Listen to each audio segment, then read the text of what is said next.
this is the kind of coconut you get at the supermarket, and we cook with it. So what we do is we cut it open, we scoop out the flesh, and we often throw away the shell. But I'm here with somebody called John Stollmeyer, who never throws the shells away. In fact, he makes some of those beautiful objects and jewelry with these shells. Hi, Johnny. Hello.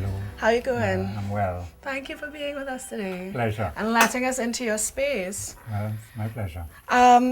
You said you'd walk us through like a process, or how you get from this to something that is in a way very similar but very different, functions differently. So I would be really happy if you could let's just start. It was calabash that actually started me into craft. But when I went to Canada, I couldn't get calabash. So that's where I made the switch. So I don't know, first I'll start by cracking it across the middle. Once I've got a groove in it,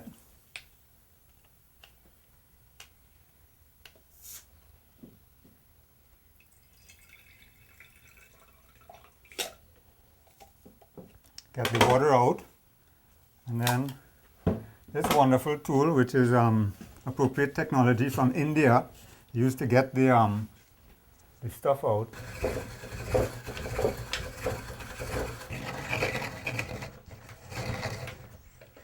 Okay, so that's what happens to this stage. You're just going to cut it in half. What I'll be doing now is cutting it along the seams, along the edges here, into 3 separate pieces. The closer you get to the eye, the thicker the coconut shell is. And is that where you'll cut? So, well, for the jewelry, I will use this piece. Right. For these 2 pieces, I will use for different purposes. Okay. Sort of thing I might use these for is pendants, small bits, you know, a multi-piece pendant that has many little pieces attached to it. Right. But for the more complex jewelry, I'll have to take from this side.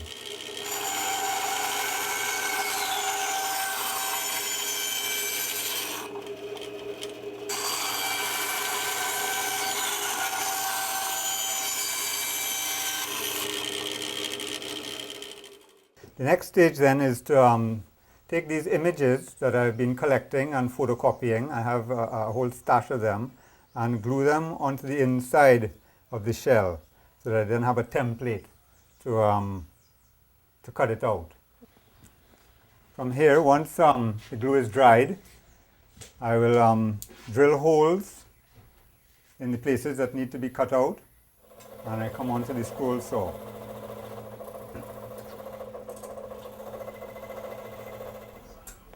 So what have you got there? Wow. Got beginnings of an earring. Right. It's a Celtic knot, and the next stage will be to carve the actual in and out lace work of the top of it. Okay.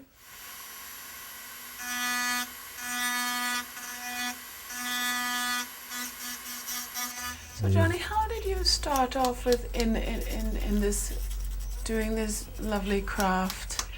Well, as I mentioned before, it was the calabash that first inspired me. I was living on the family estate in Santa Cruz, and they had calabash growing around the house. In particular, a small round calabash that they traditionally use for shacks. My grandfather had planted them to grow orchids on, and seeing them made me think of bracelets. And so I started making the bracelets first. And then from there, after having cut off the top and the bottom to get your hand into the calabash, I realized I had material to make earrings and pendants. So that's how it progressed. And then within a year of starting that work, I moved to Canada and added coconut to to my repertoire. What I'll be doing is polishing it. I use beeswax.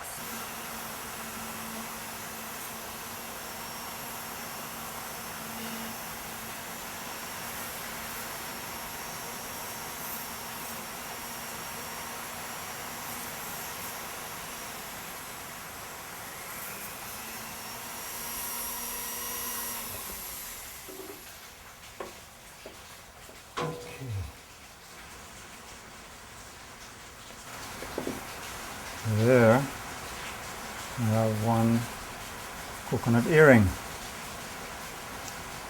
Here.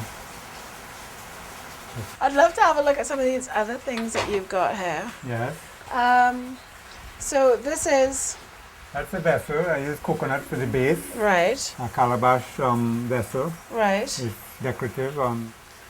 These are so lovely. Yes, these are spoons. These are actually Southeast Asian design. Right. These work as a pendant, Right, or I put them on my keychain. right. Yeah, Oh, they're so pretty. yeah. This way, I have one that I walk around with me everywhere, and it means I don't have to. When I get fast food, I don't have to get the plastic fork. It just ends up in the garbage. So you eat your chips with I this. do everything. Yeah. It's like a good Very corn good soup for spoon, corn actually. spoon, Yeah. corn soup and fried rice. Oh. Ideal. Yeah. What about these guys here? What are these on the way to becoming? Those are also spoons, actually. I have handles coming for those, various types of handles, but this will become a ladle like that. And how would you like attach? Okay, I cut back a shoulder and have a flat piece sticking through, Right. and then I pin that with a Right. hole, a flat piece with a hole, and then I run another piece through the inside. So it actually doesn't require any glue. It's completely a mechanical join. Right, okay. Very neat. Okay. So these are all on their way to all- becoming yes, spoons. Yes, this is another version here.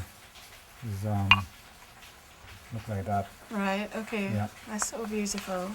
Now, and then of course I saw this very lovely thing here. Yes, this is a bracelet. Right. Again, this shows you how thin you can go and still end up with quite a rigid piece. This, I mean, if you sit on it, it probably won't survive, but it could, you know, Who would want to sit on wear- such a thing? wear and tear. It could take quite a bit. And so basically you've taken the shell and you've just sanded and sanded and sanded Yes. and sanded. Using Feels the so natural, lovely. ins and outs of the shell, and just accentuating them. Yeah, I'm really pleased with this product actually. This is like, Yeah, you know, very sculptural. but Johnny, no way in hell is this gonna get on this I know. mammoth of a hand. No, I have to make different sizes. I tell you. Yeah, Listen, thank you so much for sharing your stuff with us and spending some time with us this morning. has been a great pleasure. Thank you. Of course.